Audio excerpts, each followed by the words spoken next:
Assalamualaikum semuanya. Semoga kalian semua dalam keadaan sehat dan dilancarkan rezekinya. Amin ya robbal alamin.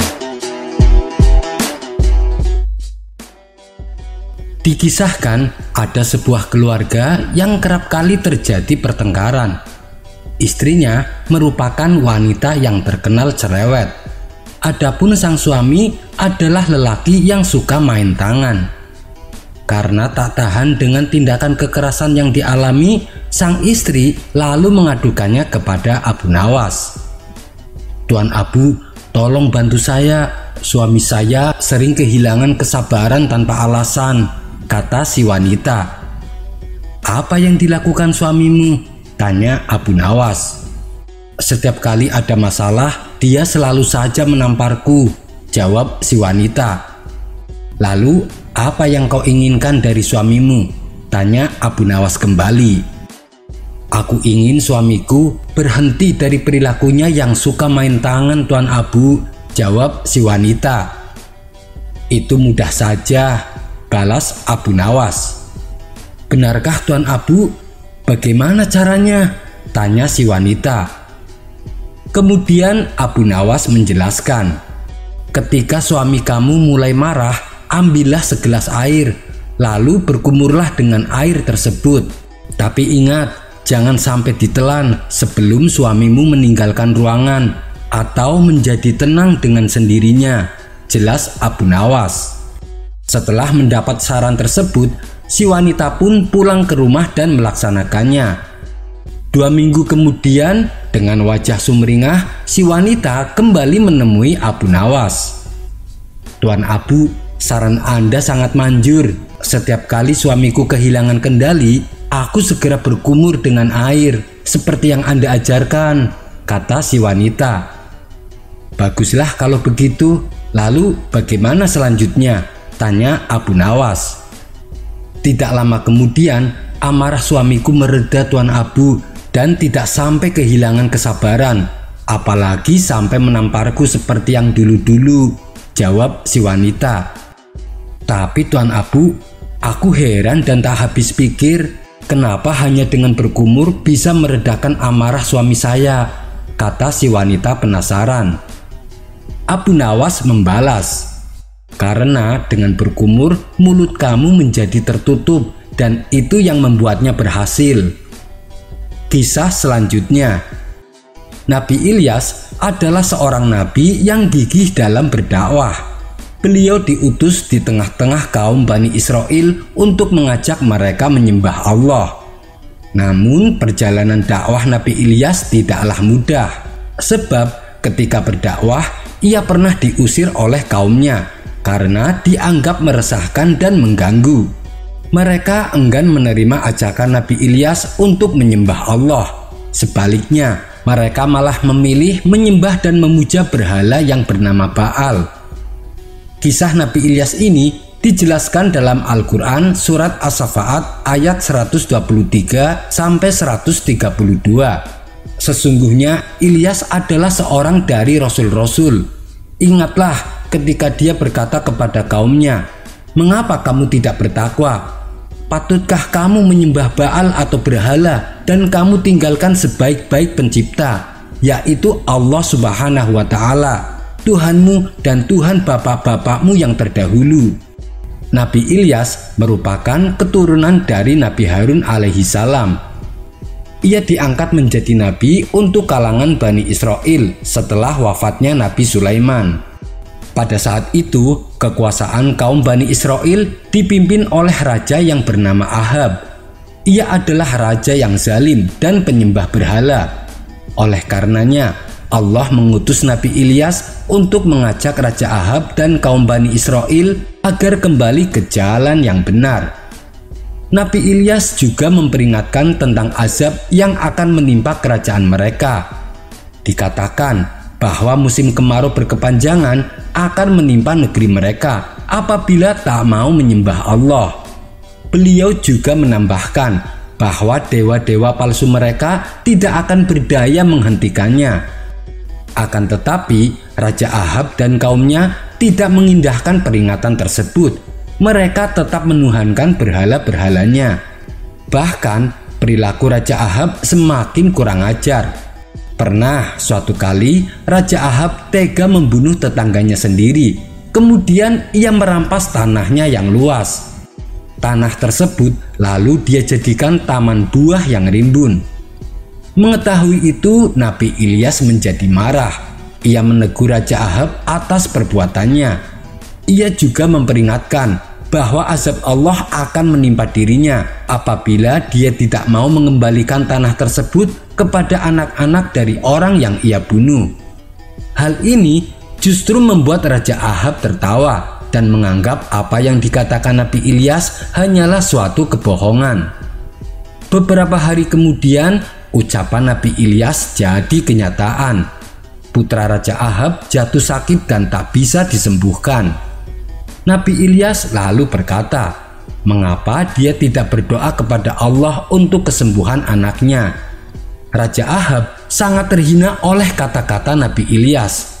Ia pun segera perintahkan para pengawal kerajaan supaya menangkap dan membunuhnya. Maka dibawalah Nabi Ilyas ke sebuah ruangan untuk disiksa sampai mati. Namun saat mereka memasuki ruangan, para pengawal kerajaan ini tiba-tiba tewas. Kemudian Nabi Ilyas menghancurkan berhala yang menjadi sesembahan mereka. Lantas ia melarikan diri dan bersembunyi di sebuah gua. Saat istri Raja Ahab mengetahui bahwa berhala yang disembahnya telah dihancurkan oleh Nabi Ilyas, ia menjadi sangat marah dan bersumpah akan menangkap serta membunuh Nabi Ilyas. Ia dan prajuritnya pun mencari keberadaan Nabi Ilyas. Kala itu Nabi Ilyas tengah bersembunyi di dalam gua dan persembunyiannya telah diketahui oleh istri Raja Ahab. Ketika mereka hendak membunuh Nabi Ilyas, Allah mendatangkan azab berupa gempa bumi yang sangat dahsyat sehingga mereka semua tewas tertimpa longsor dari gunung. Azab yang menimpa mereka kemudian berlanjut. Apa yang diperingatkan oleh Nabi Ilyas kembali terjadi. Musim kemarau berkepanjangan melanda negeri tersebut. Kekeringan dan kelaparan terjadi di mana-mana. Begitu pula dengan hewan-hewan ternak mereka. Banyak yang mati karena kelaparan.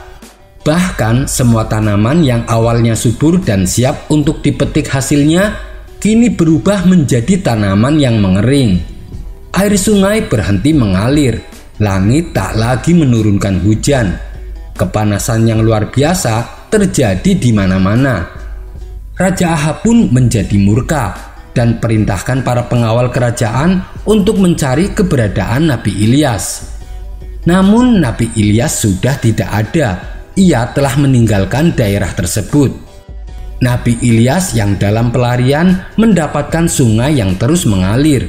Di sekitarnya terdapat tumbuhan yang bisa digunakan untuk bertahan hidup. Di sana ia tinggal dalam beberapa waktu lamanya. Ketika persembunyiannya tercium oleh pengawal kerajaan, ia pun segera meninggalkan tempat itu. Dan ketika Nabi Ilyas pergi, tempat tersebut yang tadinya subur seketika berubah menjadi kering. Begitu pula dengan sungai yang mengeluarkan air, dengan tiba-tiba berhenti dan mengering. Selama pelariannya, Nabi Ilyas selalu berpindah-pindah tempat karena persembunyiannya dengan mudah ditemukan oleh para pengawal kerajaan. Bila ada tempat yang tiba-tiba subur di tengah-tengah musim kemarau, pasti disitulah Nabi Ilyas bersembunyi. Pada suatu ketika dalam pelariannya, Nabi Ilyas menjumpai seorang wanita tua yang sedang membawa sedikit air dan gandum. Air dan gandum tersebut akan diberikan kepada anaknya yang sangat kelaparan. Kemudian Nabi Ilyas meminta kepada wanita tersebut untuk membawa air dan gandum kepadanya. Lalu oleh Nabi Ilyas didoakan supaya air dan gandum itu akan selalu ada atas izin Allah. Doa Nabi Ilyas pun dikabulkan oleh Allah. Meskipun air dan gandum itu sudah dimakan, dengan sendirinya kembali penuh seperti sedia kala. Namun sayangnya, sang anak meninggal terlebih dahulu sebelum dapat memakan apa yang dibawa oleh ibunya. Kejadian itu membuat wanita tua sangat sedih, sehingga Nabi Ilyas berdoa kepada Allah agar menghidupkan kembali anaknya. Allah mengabulkan doa Nabi Ilyas, dan anak dari wanita tua itu pun kembali hidup sehingga bisa memakan apa yang dibawakan oleh ibunya. Setelah sekian lama menjadi pelarian, beliau kemudian menemukan rumah terpencil. Wanita pemilik rumah tersebut mempersilahkan Nabi Ilyas untuk masuk dan bersembunyi. Ketika ia memasuki rumahnya, ternyata ada seorang anak laki-laki yang sedang terbaring karena sakit parah. Kemudian Nabi Ilyas berdoa kepada Allah untuk kesembuhan anak laki-laki tersebut. Allah pun mengabulkannya. Dan ternyata anak laki-laki itu adalah Ilyasa, yang kelak akan menjadi penerus dakwah Nabi Ilyas. Kemudian Nabi Ilyas membimbing Ilyasa dan memberi pengetahuan tentang ajaran Allah. Setelah 3 tahun kerajaan Ahab dilanda kekeringan, banyak kaumnya yang mati karena kelaparan. Nabi Ilyas lalu memohon kepada Allah untuk menunjukkan belas kasihannya. Allah pun menurunkan hujan ke bumi, maka berakhirlah musim kemarau yang berkepanjangan. Kemudian Allah memberitahu Nabi Ilyas bahwa Ilyasa yang akan meneruskan dakwahnya. Sejak saat itu Nabi Ilyas selalu mengajak serta Ilyasa berdakwah ke tengah-tengah kaum Bani Israel. Tak lama setelah itu Nabi Ilyas lenyap dalam perlindungan Allah. Ada yang berpendapat bahwa Nabi Ilyas masih hidup sampai sekarang, seperti halnya Nabi Khidir. Dalam sebuah riwayat dikatakan, Hasan Basri, seorang perawi yang terpercaya, berkata, Nabi Ilyas menjadi wakil Allah di daratan, dan sedangkan Nabi Khidir menjadi wakil Allah di lautan. Mereka berdua selalu berkumpul setiap tahun pada musim haji. Kita kembali pada kisah Nabi Ilyas.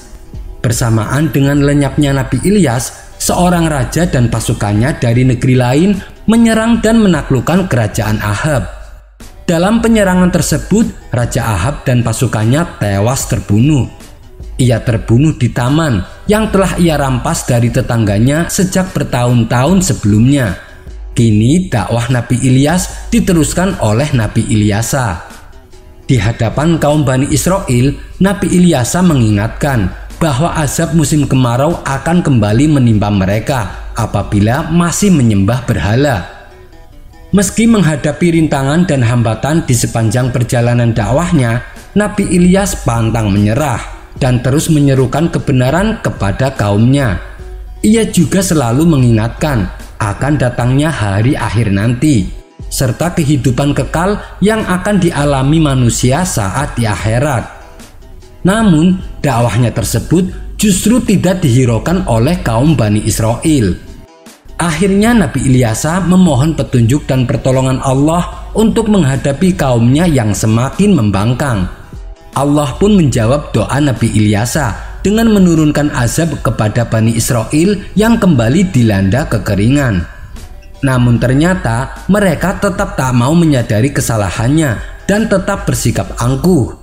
Azab berupa bencana kekeringan itu pun akhirnya semakin parah dan tidak kunjung berakhir, sehingga menyebabkan banyak di antara kaum yang durhaka menjadi kelaparan dan kehausan.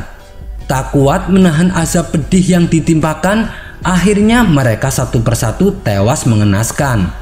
Begitu juga dengan negeri mereka. Negeri yang dulunya indah kini menjadi hancur dan tak dapat dibangun kembali. Akhirnya Nabi Ilyasa dan para pengikutnya yang setia memutuskan pergi dari negeri yang telah hancur tersebut dan menetap di daerah lain. Di daerah itu Nabi Ilyasa dan seluruh pengikutnya memulai kehidupan baru dan membangun negeri yang baru di tempat tersebut. Nabi Ilyasa lalu dinobatkan sebagai raja. Ia menjadi seorang raja yang terkenal akan kebijaksanaan dan keadilannya. Berkat kemampuannya dalam memimpin, negeri tersebut menjadi makmur dan sejahtera. Masyarakat pun hidup dengan damai. Hukum ditegakkan dengan seadil-adilnya, sehingga rakyat pun merasa aman. Seiring berjalannya waktu, usia sang raja sudah semakin menua. Tapi sayangnya, ia tak mempunyai keturunan untuk dijadikan penerusnya. Kemudian sang raja mengumpulkan semua rakyat dengan tujuan untuk mencari penerus kerajaannya. Sang raja merasa dirinya sudah terlalu tua dan saatnya untuk mundur dari singgasana. Di hadapan seluruh rakyat, sang raja berkata bahwa ia akan mempersilahkan bagi siapapun yang mau menggantikan dirinya sebagai raja. Hanya saja sang raja mengajukan syarat, yakni sanggup berpuasa pada siang hari dan beribadah pada malam hari, dan sanggup menahan amarahnya. Apabila sanggup melakukannya, maka sang raja akan menyerahkan tahtanya. Rakyat yang mendengar pengumuman tersebut hanya bisa terdiam. Mereka sebenarnya bukan tidak bisa, tapi takut untuk mengemban tugas sebesar itu. Hingga akhirnya ada seorang pemuda mengangkat tangannya dan menyatakan kesanggupannya.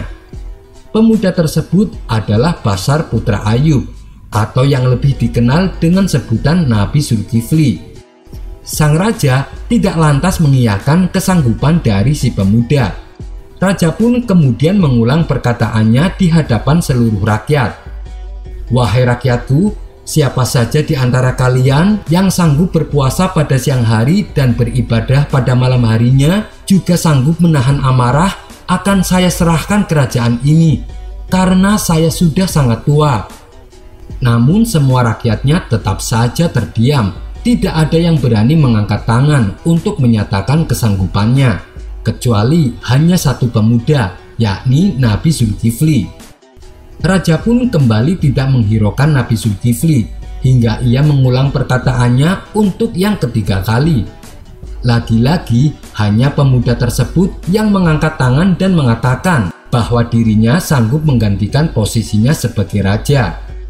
Setelah 3 kali bertanya, maka sang raja merasa yakin bahwa hanya pemuda tersebut yang siap menggantikan posisinya. Singkat cerita, ketika sudah menjadi seorang raja, Nabi Zulkifli menjadi pemimpin yang adil dan bijaksana. Ia bahkan memenuhi janjinya untuk berpuasa di siang hari dan beribadah di malam hari. Ia juga senantiasa menahan amarahnya. Ia mementingkan hajat semua rakyatnya. Ia juga memperhatikan kebutuhan rakyatnya yang sedang dalam kesusahan. Sehingga dalam beberapa tahun, negeri yang dipimpin Nabi Zulkifli bertambah makmur dan sejahtera. Ia pun kini menjadi raja yang dihormati dan dicintai rakyatnya. Pada suatu ketika, kerajaan Nabi Zulkifli akan berperang melawan pemberontak. Nabi Zulkifli mengajak rakyatnya untuk turun berperang.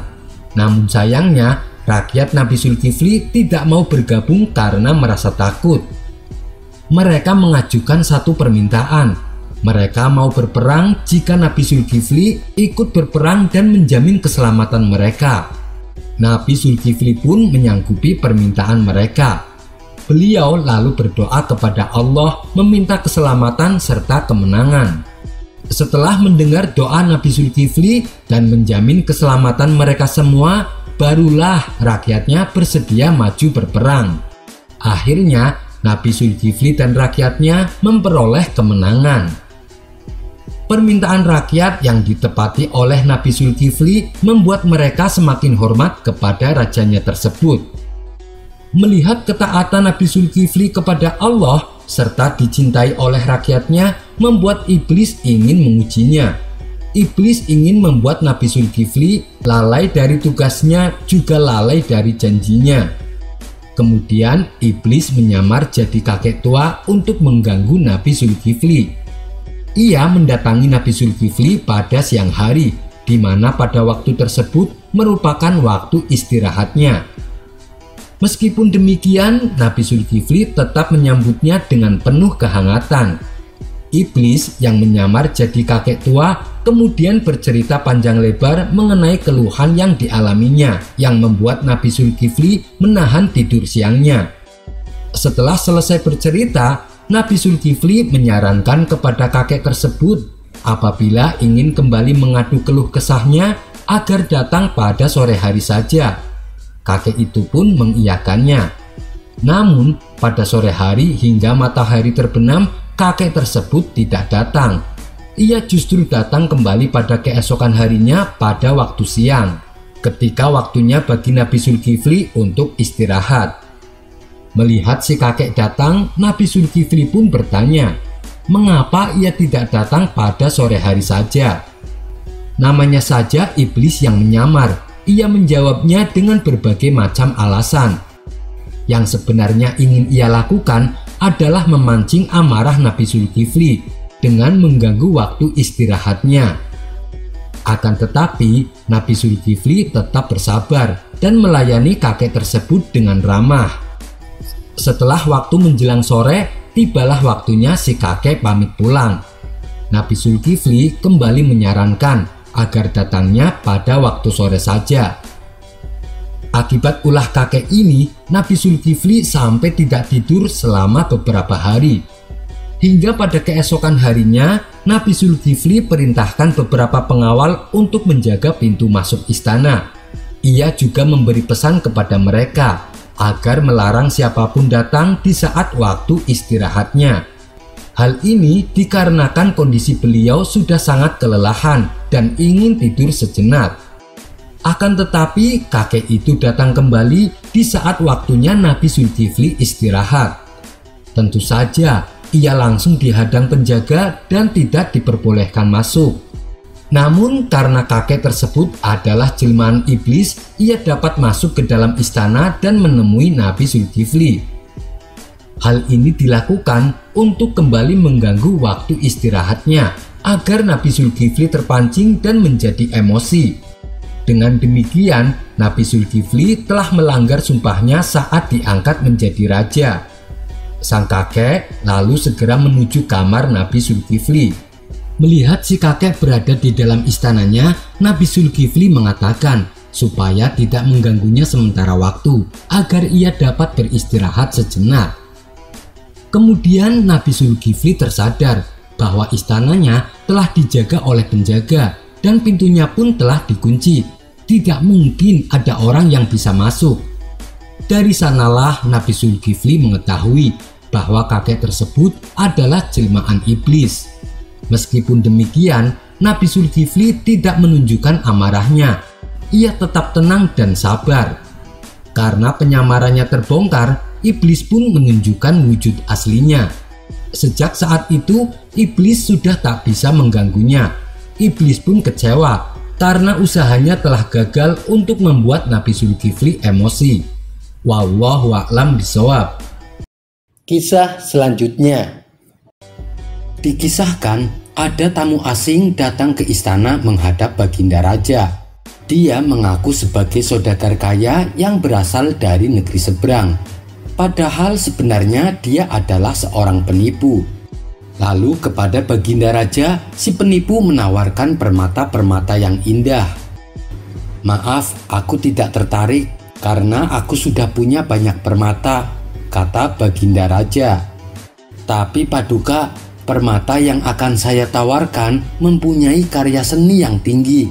Kerajaan-kerajaan lain juga pada membelinya. Masa Paduka tidak berkenan?" ujar si penipu. Penasaran dengan ucapan si penipu, Baginda Raja pun bertanya, "Memangnya permata apa yang akan kau tawarkan?" Si penipu lalu menggambarkan permata-permatanya dengan sangat terperinci, yang bahkan tanpa melihatnya pun Baginda Raja merasa takjub dibuatnya. "Baiklah, aku beli permata-permatamu. Apa kau membawanya?" tanya Baginda Raja. "Maaf Paduka, karena ini adalah bukan sembarang permata, saya tidak berani membawanya sembarangan. Tapi karena Paduka sudah berniat membelinya, besok saya akan bawa permatanya ke sini," tutur si penipu. Ia lalu meminta kepada Baginda Raja supaya dibayar di muka sebagai tanda jadi, dengan alasan agar permatanya tidak ditawar oleh kerajaan lain. Entah kenapa, Baginda Raja dengan mudahnya percaya kepada si penipu. Kemudian Baginda Raja menyuruh bendahara kerajaan memberikan uang sejumlah 50.000 dinar kepada si penipu. "Oh iya Paduka yang mulia, Selain jualan permata, saya juga menjual obat ajaib. Barangkali Paduka berminat, kata si penipu. Obat apa dan apa manfaatnya? Tanya Baginda Raja penasaran. Obat tersebut saya dapatkan dari India, Paduka. Adapun manfaatnya bisa membuat perkasa.